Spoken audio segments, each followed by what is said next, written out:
मैं एक कॉकरोच हूं। नितिन गडकरी जी, मेरे आपसे कुछ सवाल हैं। एक फोर व्हीलर को आप एक लग्जरी आइटम मानते हो, इसलिए आप उस पर 28% जीएसटी लेते हो। आप उसको एक लग्जरी आइटम मानते हो, इसलिए आप उस पर 15% कंपनसेशन सेस से लेकर 22% कंपनसेशन सेस लेते हो। उसके बाद आप हमसे 8 से 10% रोड टैक्स लेते हो। उसके बाद जब हमारी गाड़ी सड़क पर आती है तब आप हमसे टोल टैक्स लेते हो। नितिन गडकरी जी, मैं ऑल्टो चलाता हूं। 6 लाख रुपए की गाड़ी है ऑल्टो, और फॉर्च्यूनर 60 लाख रुपए की गाड़ी है। एक टोल पर फॉर्च्यूनर वाला आदमी और एक ऑल्टो चलाने वाला आदमी बराबर टोल देता है। ये कहां का सोशल जस्टिस है? इसको आप कैसे जस्टिफाई करोगे? 6 लाख की गाड़ी और 60 लाख की गाड़ी में फर्क नहीं है क्या?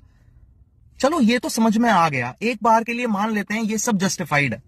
लेकिन जो येलो नंबर प्लेट की कार है, जो टैक्सी ड्राइवर्स चलाते हैं, आप उस पर भी 28% जीएसटी चार्ज करते हो। आप उनसे भी 15 से 20% कंपनसेशन सेस चार्ज करते हो। आप उनसे भी 8 से 10% रोड टैक्स लेते हो। आप उनसे भी टोल टैक्स लेते हो। वो अपने मन से टैक्सी नहीं चलाता है, वो इसलिए टैक्सी चलाता है क्योंकि आप उसको रोजगार देने में फेल हो गए। आपको उसको सब्सिडी देनी चाहिए थी, लेकिन आप उसको GST, compensation cess, road tax, toll tax के नाम पर लूट रहे हैं। इसके बाद आते हैं पेट्रोल की प्राइस पे। कोविड काल में जब पूरी दुनिया में तेल का दाम इतना कम था, हम तब भी इसी रेट पर पेट्रोल खरीद रहे थे। आपने 100% पेट्रोल में 20% एथेनॉल मिला दिया, उससे हमें क्या फायदा हुआ? हम अब भी उसी रेट में पेट्रोल खरीद रहे हैं। और अब जब ग्लोबली पेट्रोल के दाम बढ़े तो आपने 3 रुपए पेट्रोल पर बढ़ा दिए। तो ये जो सस्ता पेट्रोल कोविड काल में खरीदा गया था, इसका मुनाफा किसको हुआ? ये जो 100% फ्यूल में 20% एथेनॉल मिलाया गया, इसका मुनाफा किसको हुआ? जो व्हीकल E20 कंप्लाइंट नहीं थे और वो फिर भी आपका E20 फ्यूल डलवा रहे हैं, उनकी जो माइलेज खराब हुई, उसका हिसाब कौन करेगा? इसके बाद आते हैं तीसरे सवाल पर। जब आपको पता है पेट्रोल एक ऐसी एसेंशियल नीड है भारतवासियों की, तो आपको क्या जरूरत है उस पर सेंट्रल एक्साइज लेने की?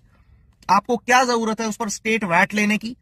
As a member of Cockroach Janata Party, Mr. Nitin Gadkari ji, I want your resignation from the post of Minister of Road Transport and Highways. You don't deserve that post. मैं एक cockroach हूं। नितिन गडकरी जी, मेरे आपसे कुछ सवाल हैं। एक four wheeler को आप एक लग्जरी आइटम मानते हो, इसलिए आप उस पर 28% जीएसटी लेते हो। आप उसको एक लग्जरी आइटम मानते हो, इसलिए आप उस पर 15% कंपनसेशन सेस से लेकर 22% कंपनसेशन सेस लेते हो। उसके बाद आप हमसे 8 से 10% रोड टैक्स लेते हो। उसके बाद जब हमारी गाड़ी सड़क पर आती है तब आप हमसे टोल टैक्स लेते हो। नितिन गडकरी जी, मैं ऑल्टो चलाता हूं। 6 लाख रुपए की गाड़ी है ऑल्टो, और फॉर्च्यूनर 60 लाख रुपए की गाड़ी है। एक टोल पर फॉर्च्यूनर वाला आदमी और एक ऑल्टो चलाने वाला आदमी बराबर टोल देता है। ये कहां का सोशल जस्टिस है? इसको आप कैसे जस्टिफाई करोगे?